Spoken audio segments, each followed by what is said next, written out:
And then dance at a window. And that was like he talked about it leading up to it, and that was his final performance. And it's sort of about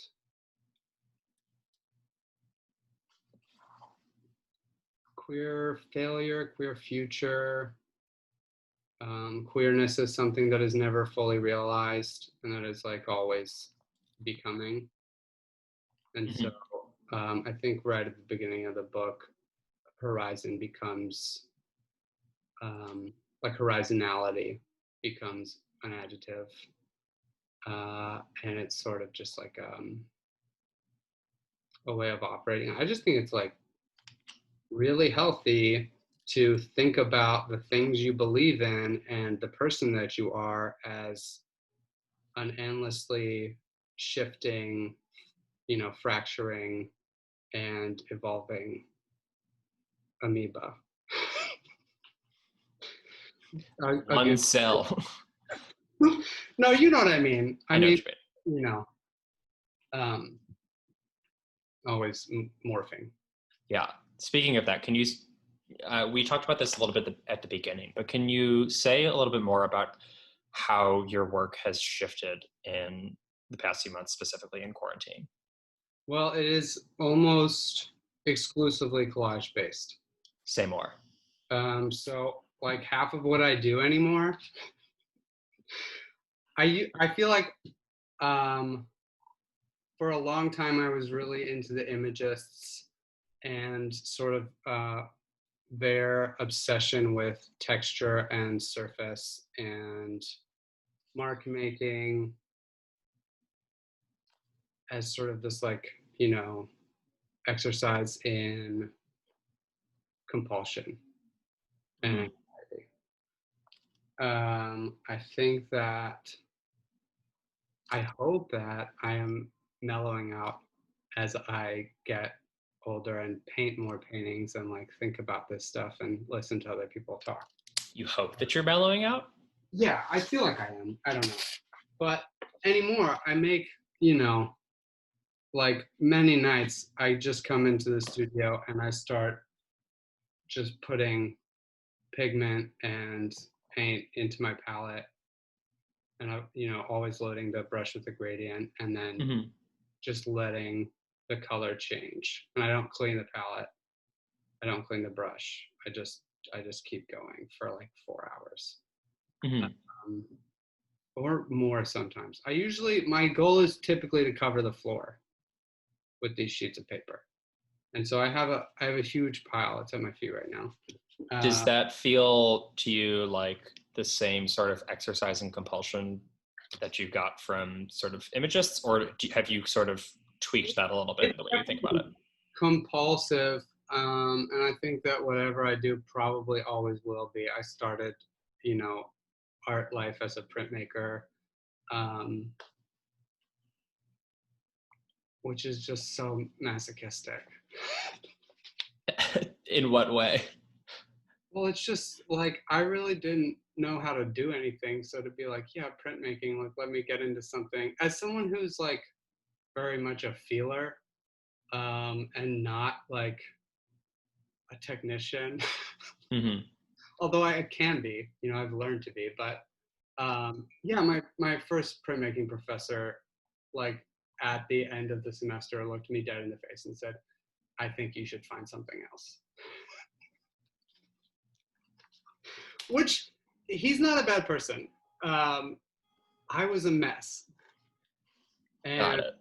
So I think that like, and printmaking and it was carving that attracted me. Like I like the, in high school I got into like cutting stencils and, graffiti and street art and stuff. And that kind of, I had a good teacher in high school who was like, you should try this printmaking thing. Yeah, I remember that one time, or in the last time we talked, you mentioned that you've sort of always wanted to be a sculptor in a way. Does that still hold true? It's there. It's I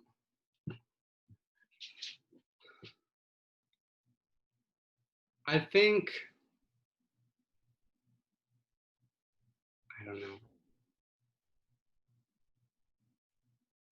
I feel like I was really feeling that.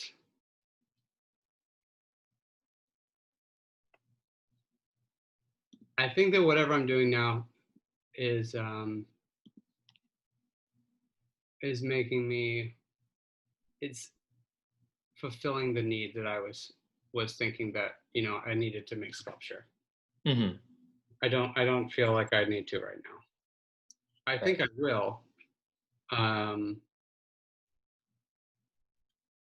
it's also a question of space and tools right now. You know, not having access to a wood shop. I sort of do have access to a wood shop. I think that I don't know. I'm just excited about this other thing that's happening. Great. On that note, I want to be mindful of the time and open things up for everyone in the call's questions. How we're going to run this portion of the talk is Zoom has a raise hands function. If you have a question, you can either raise your hand, that's preferred, so that you can just ask Jack directly on video, or you can alternatively, if you don't want to go on video for any reason, you can just drop it in the chat and I can ask Jack at that point. So yeah, if you have a question, hit the raise hands button thing. And if not, I have more questions, obviously.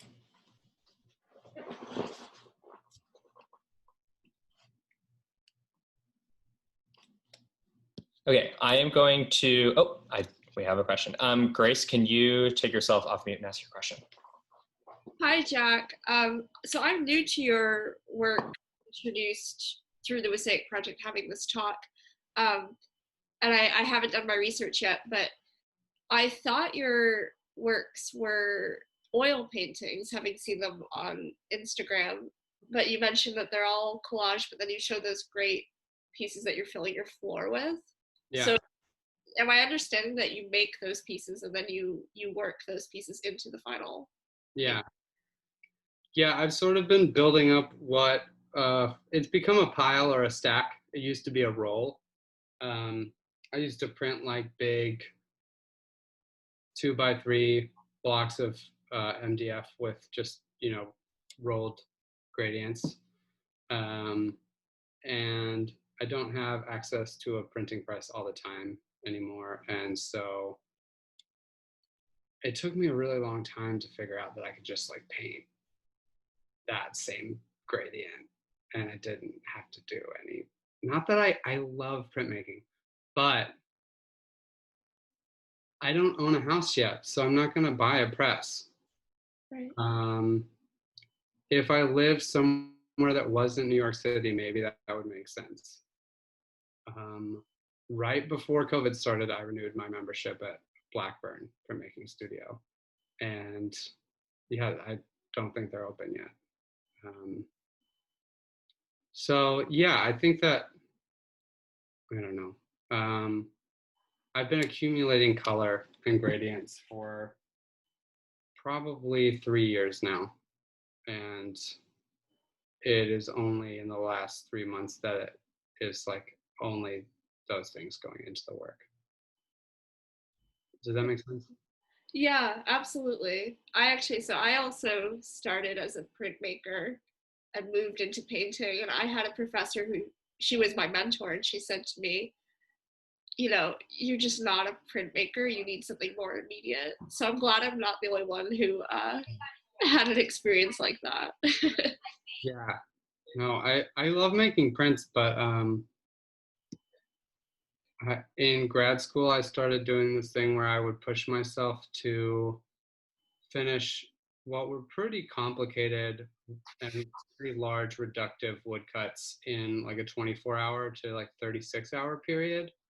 And I would just stay awake the whole time and like carve and print like 4 successive layers usually. And I just can't burn like that anymore. Thank you. Yeah, absolutely. Thank you. We have another question from Nora Handworker asking, how long have you been doing this work? I have been making print stuff for probably, I guess, 12 years. And then I started painting I started making, I had painted before then, but started like making paintings with the thought to complete bodies of work in 2015 by accident.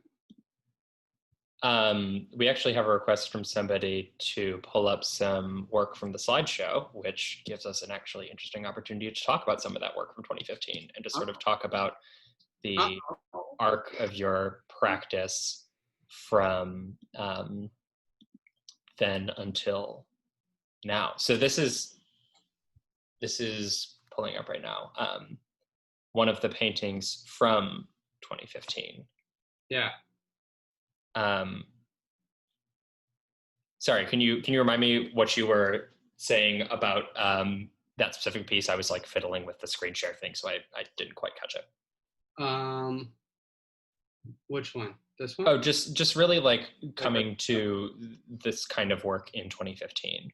I suppose what I'm looking for is I sort of want to talk about like how you got from making work, like how the work has evolved from then until now. I was making, I don't want to call it really bad because it was important to me, but I think that it's really bad. I was making very didactic, figurative, but like bad, bad renderings. They were just like political prints, and none of them are actually in this slideshow. Okay. But if you go to back to the first image, one more, you go. That was kind of the end of that. And I got to grad school in Texas, and we had this photographer named Scott McInnes, who he's famous for the series of like animal family portraits. They're really great. But I had a studio visit with him and said something about not wanting to make political work anymore. And he's like, well, that's about the most political thing you could say about that. And it blew my mind. But I think that kind of like opened me up and made me realize that like literally everything is, I don't want to say that everything is political, but a lot of things have political weight. And that there's like a lot of different ways that you can, you know, insert commentary or ideas that don't involve like being preachy or self-righteous. I'm going to move forward a few slides so we can sort of look at how the work evolved a little bit. So this, I mean, can you say a little bit about this specific piece? I'm seeing like the horizon here, yeah, obviously. This is like the first. So I've always loved that George O'Keeffe cloud painting that's at, the Art Institute. Yep. In Chicago. I've never seen it, and maybe, I don't know. If I saw it, I was like really young. Like on family vacation or something. That is one of my most favorite images ever. And I think that this was my weird attempt at making that painting. Interesting. This is also the first time I ever put like collaged prints into a painting, and I actually made those prints for the sole purpose of collaging them. And yeah. Can you also, there are also a few slides in here where there are just pictures of Little Bear Hill. Yeah. Maybe this is just a little bit of a softball question. What is Little Bear Hill? Tell me about it and why it was important to you. It was a residency. My friend, I was at a conference, Printmaking conference, and my friend John Irving was like, hey, you should, you need to talk to Dylan McManus. He's got this like he and his wife are starting this residency. And they live in this town called the Dalles, which is like the end of the Oregon Trail. And they live up in this cherry orchard on, I think, like 16 acres of land overlooking the Columbia River Gorge. And these like herds of deer move through, and the trees on the hillside are all windswept. And you can see, go to the next one. So that's from the backyard, and you can just like see Mount Hood, and it's just like chilling out there. And it's just like, what? And then if you turn to your right, there's Mount St. Helens, but you can just barely see it. You can barely see Mount St. Helens, but it's just, I don't know, mountains. You know, mountains are so special. And yeah, I cried when I left, because if you fly out of Portland, you like fly over them. And I was like, bye mountains, goodbye. I was crying on the plane. In New York, there are just hills. We have another question from Darla. If you could take yourself off mute and ask your question, go ahead. Hi, Jack. Hey. Good talk. I'm wondering about the maturity that you keep referring to. Can you hear me okay? Yeah. Great. So it's like you keep seeming to say things about like a certain kind of not burning, the candle at both ends, or like working in a way that is perhaps more, I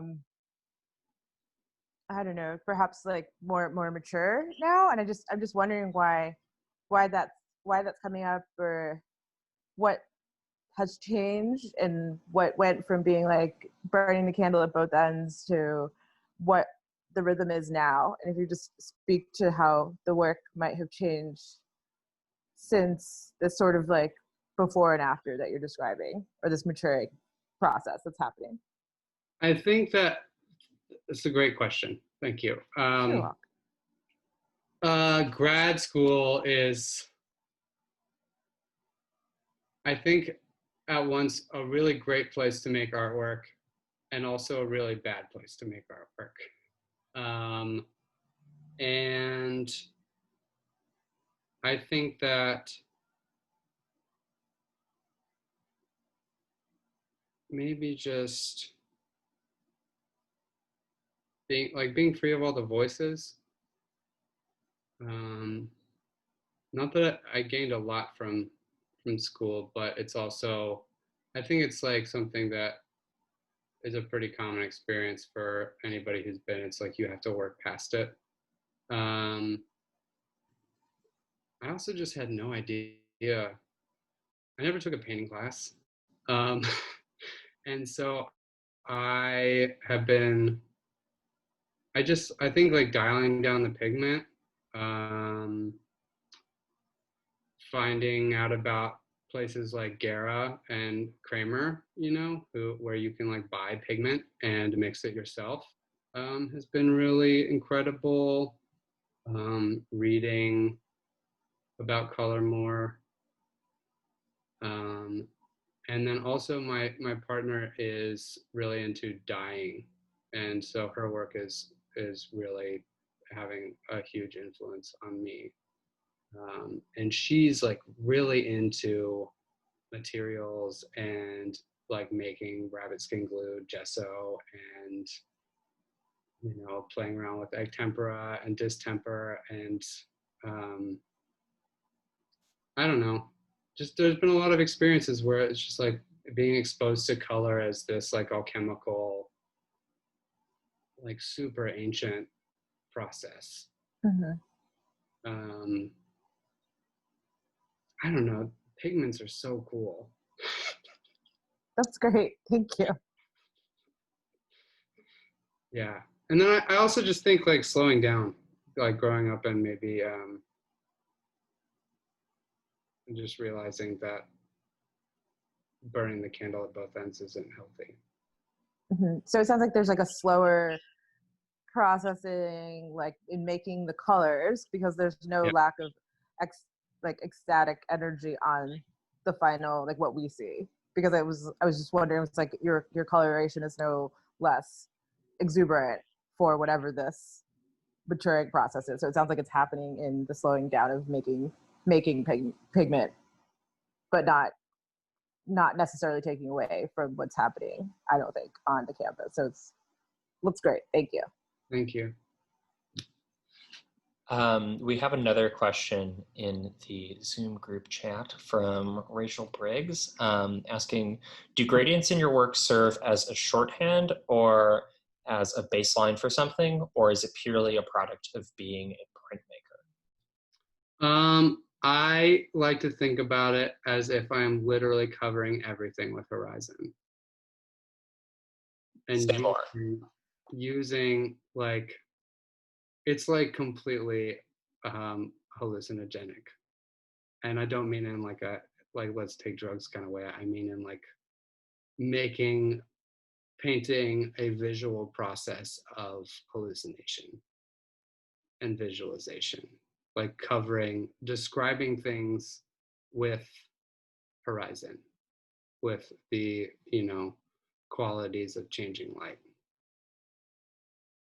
But also it's about alchemy too. It's about alchemy? Yeah, well, mixing, like the way that I make these, let me see if I can find a good example.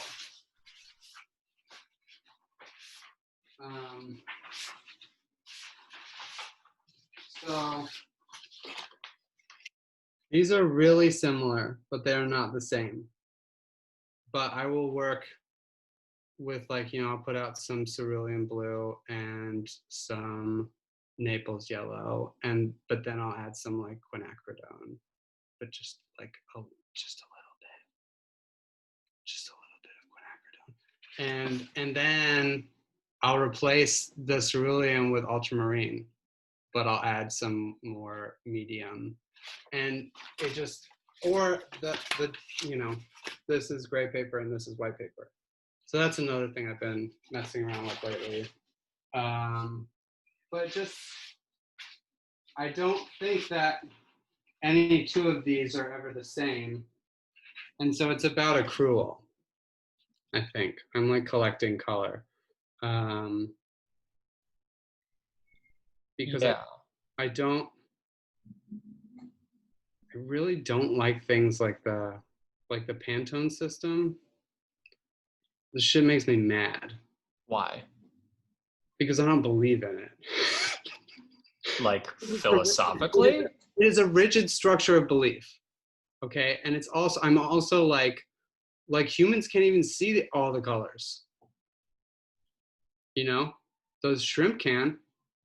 Those crazy shrimp that have like 13 cones instead of what we have 3, 6? What is it? I forget. I don't know. I'm an art worker.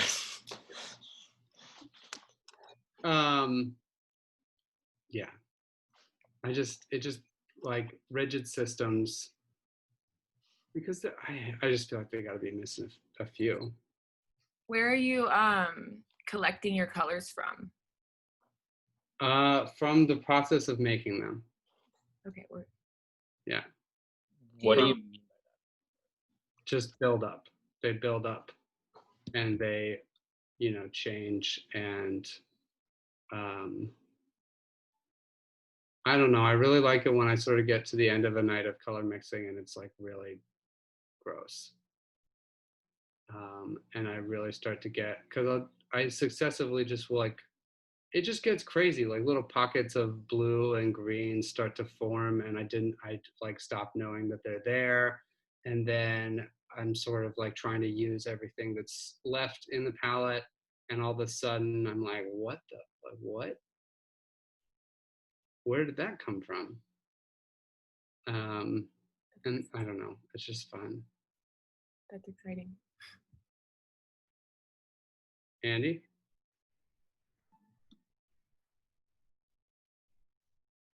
Oh. Andy, if you're talking, you're on mute right now. Yeah.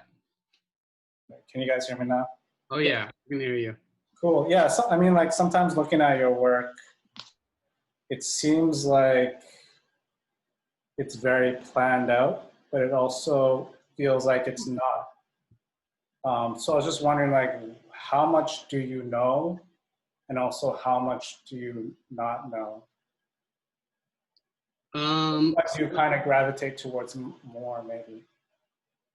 What was the last thing? Like, which one do you gravitate towards more? Because, So like, versus printmaking, you have to know kind of what you're doing from the very beginning. yeah. Which is painting, you don't. No, when I teach printmaking, that's what I tell my students. I'm like, don't like not plan part of this. Like, if you're gonna like draw on the block, you better draw on the whole block. Like, you better account for all of the space, because otherwise you're gonna get stressed out and mess it up. And that's kind of, I was like an obsessive planner for a long time, and then now I don't plan.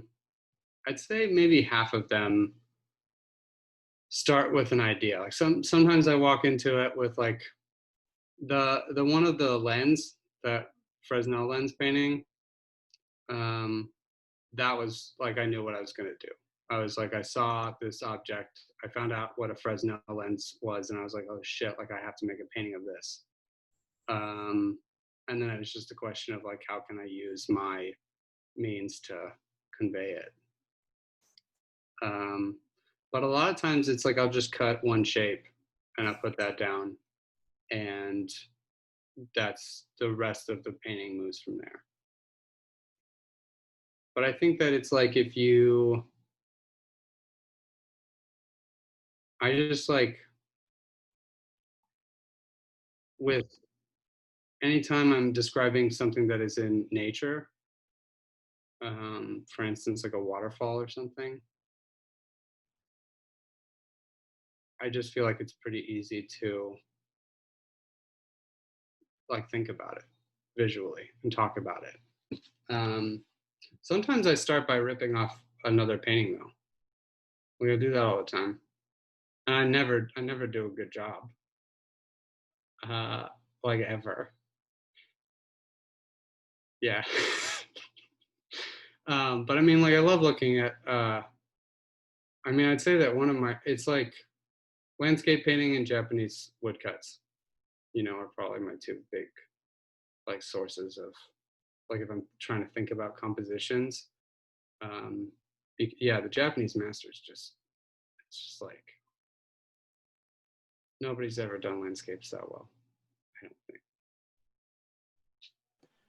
Thank you. Thank you. Earlier, I saw a raised hand from Grace. Did you still have a question, or did it get answered there? I don't know if it was answered specifically. I was just thinking about what you were saying about I think you identified Pantone, and I was thinking of Color Aid, which was used in school.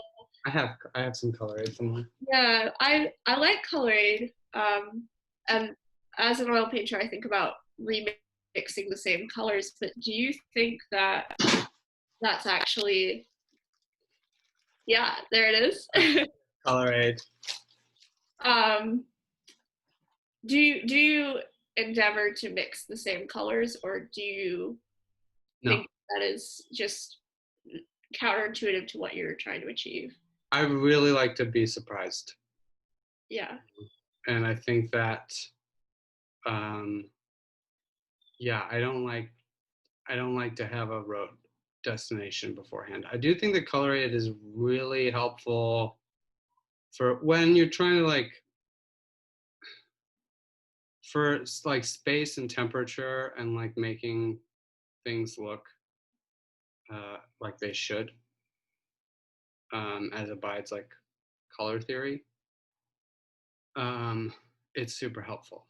I'd never took color theory until I taught it. Wow.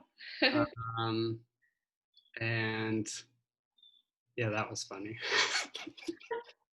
I think that was a lot of fun for my students. That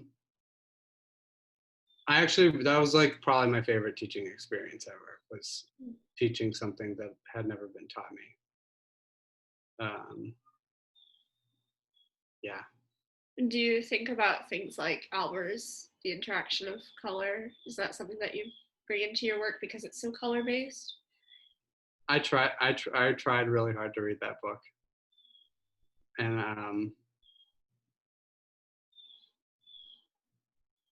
I just thought it was boring, just like the writing. I just didn't think the right, like, I don't know. I should probably try again. I feel really bad saying that, and I think that there is at least one person watching this who is probably angry right now at me saying that. I mean, Joseph Albers is really important, but I also think that people have been thinking about color for a long time, and I guess I'm trying to do, like, if we talk about rigid systems of color, I'm trying to do the same thing. I just want it to be like really hectic. And I don't want to hit the boundary wall. We have one person who just messaged Emily J, said that she is the one who is furious at your flagrant disregard of Joseph Albers' wisdom. There's yeah. We also have another question asking, can you talk more about the lighthouse imagery? Find that comforting. Yeah, the lighthouse, the candles, the lamp. I've been thinking a lot about,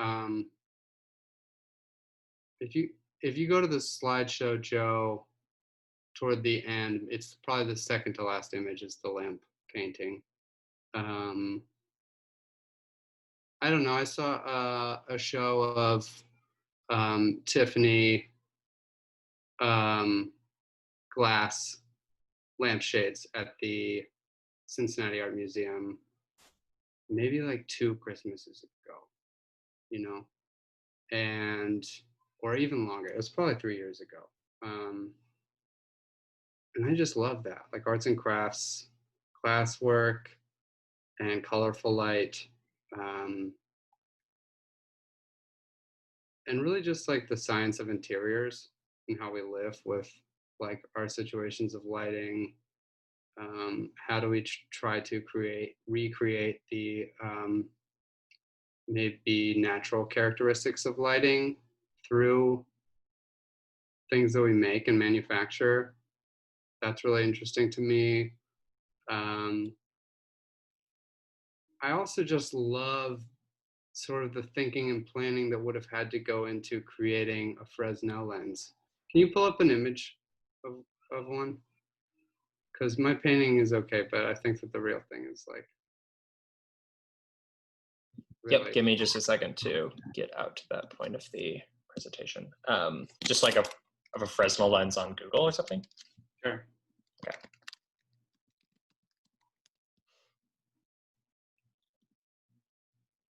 Yeah, that's a good one. This one? Oh yeah. It's a good lens. Hubba hubba. Yeah, they're like so crazy. And I'm like, who's the guy who thought of, I think his name is James Fresnel. But just like what? I mean, lenses, right? Prisms, yeah, they're things. But then to be like, okay, we're going to create this like very elaborate system of concentric rings that focuses the beam so that, these ships don't crash. And that's a very kind thing to do, to come up with something like that. Very necessary, but also very kind, I think.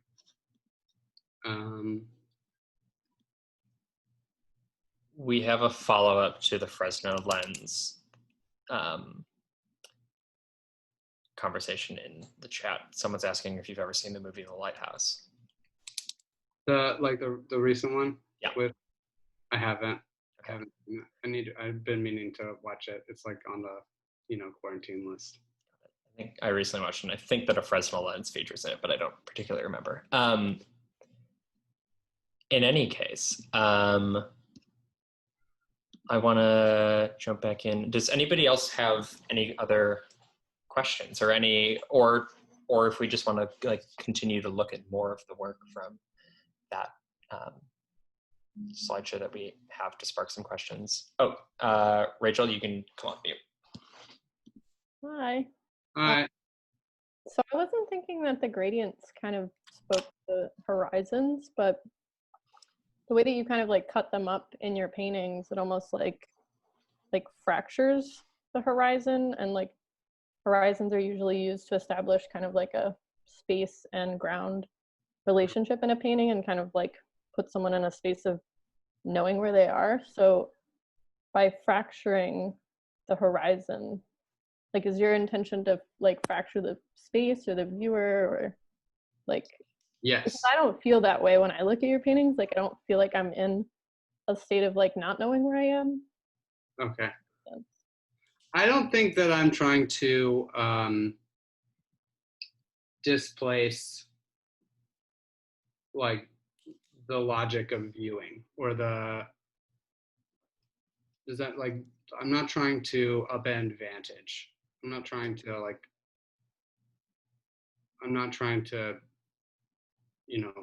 fractal your perception.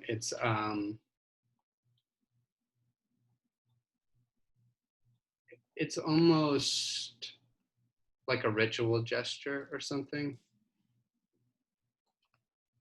or just something that's like, I almost just like the idea of it. That something could be covered in horizons. Yeah, it's funny, after you said that, I was like looking at your pieces and saw like all the little like chunks that were cut out and kind of horizon like, and then thinking like those are somehow all little spaces within the painting itself. But yeah, I don't know. There's definitely times when they work more or less like that. And yeah, I don't know if it's something that I expect people to like read from it immediately. Does that make sense? Mhm.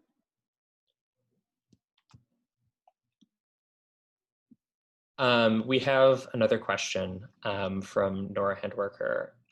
They're asking, can you briefly address the ecstatic experience in making and viewing your art? Or even, I guess it would also be interesting to like talk about how you as a viewer view art in general, not just how you think about like putting it into your work. I love looking at art, and I've been really sad to not look at art lately in real life, because I think that I actually have been. I don't think it's okay to say that you don't like work if you haven't seen it for real. There are, with the exception of like Jeff Koons.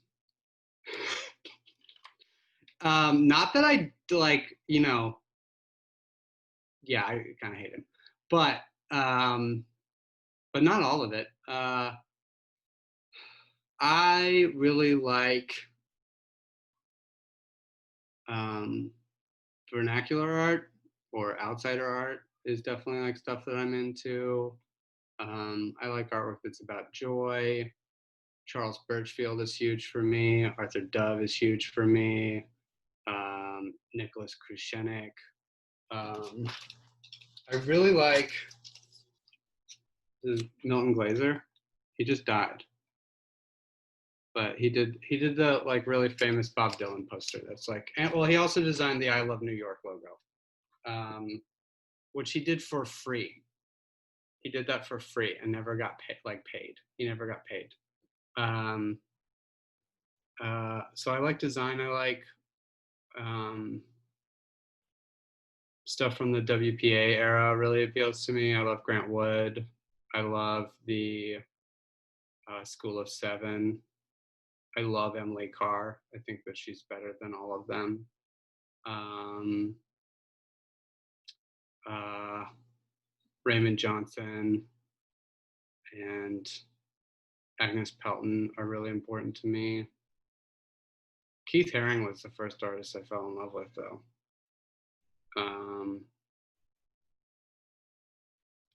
But I don't know, I grew up, my dad is a poster dealer. He sells like, sort of,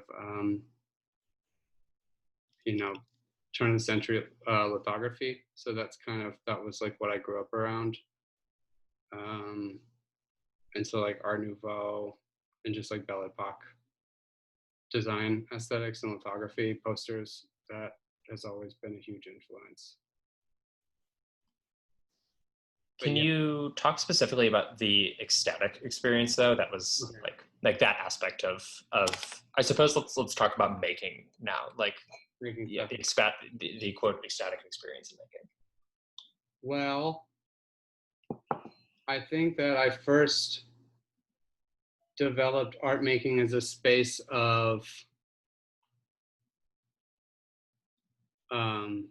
self-grounding when I was a teenager and I didn't have any friends and felt like everybody at school hated me because I got beat up all the time. And then I went to a performing arts school and the art kids were still mean to me because I couldn't draw very well. And they wouldn't let me make art at the performing arts school. So I think that I also really liked art because it felt transgressive or transcendent. From like a very young age, it was like I would go out on the back porch and just like go crazy on some cardboard with the oil pastels. The really, the really big ones. And that was how I dealt with my feelings. And I don't know, I think that art is like the cheapest agency. Like it's like anybody can sit down and draw. And yeah, it just always felt like mine, and I didn't have to show it to the kids who thought I was lame. So that was always really nice. I did have friends in high school. Eventually I had friends. But yeah, for many, many years, I was just like, man, I really hope that this gets better. Has that sort of remained a big part of your practice in a sense? I guess like what I'm getting at is like, is your practice still like a matter of working through your feelings in a sense, or do you feel like you're slightly more removed from like, I don't know, the like inner feelings aspect and more interested in like the ideas that you're exploring and like really diving into those rather than like personal experience and feelings? I think that making images that are hopeful is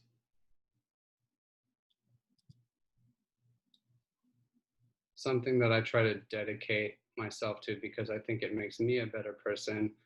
And I hope that, well, it's a language of relation. And it's extremely therapeutic. And I think that everybody should make stuff, even if it's just like making a bench or making the thing that you saw on Pinterest, like a baby Yoda cake. I think that like the critical thinking process that happens when you're making stuff does things for your subconscious mind that the direct benefits of you can't measure them. Did I answer the question?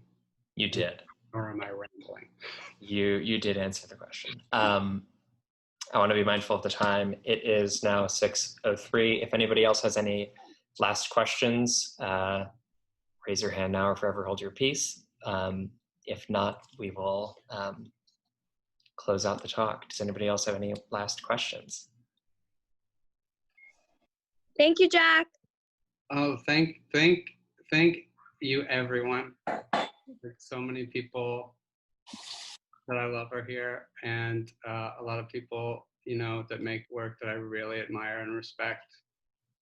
And the questions have been so thoughtful, and I really appreciate it. Thank you, everybody, for attending today. Our next featured artist talk is, I actually forget what the exact order of talks is, but it is next week with, I believe, Lucha Rodriguez. Let me confirm that.